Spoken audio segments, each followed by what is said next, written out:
নমস্কার, দেখছেন এনএন বার্তা। গতকাল আমরা দেখিয়েছিলাম নৈহাটি রাজীব গান্ধী মেমোরিয়াল সোসাইটির পরিচালনায় নৈহাটির সুভাষগড় জলের ট্যাঙ্কের সংলগ্ন কমিউনিটি হলে শুরু হয়েছে সমাজের বিশেষ চাহিদা সম্পন্ন মানুষদের নকল অঙ্গ প্রত্যঙ্গ প্রদান শিবির। এই অনুষ্ঠানের মূল আহ্বায়ক রাজীব গান্ধী মেমোরিয়াল সোসাইটির কর্ণধার তথা পৌর প্রতিনিধি গৌরচন্দ্র দাস বছরের প্রতিটি মুহূর্তেই মানুষের সেবা করে থাকেন।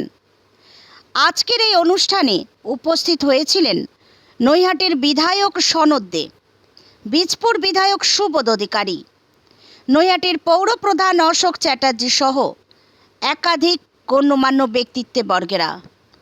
ব্যুরো রিপোর্ট, এনএন বার্তা।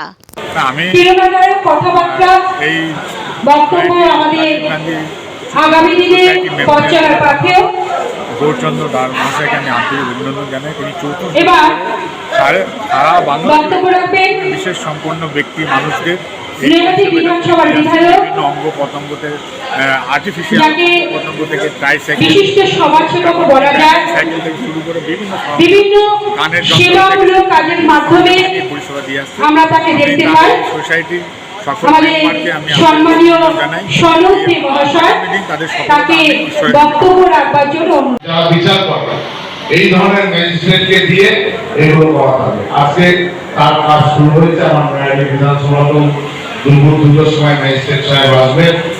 আমাদের একটু ওনার সাথে মিটিং আছে।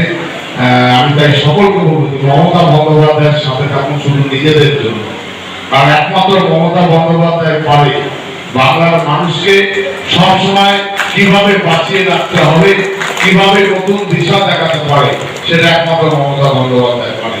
তাই সকলকে আমরা ধন্যবাদ জানিয়ে বক্তব্য শেষ করতে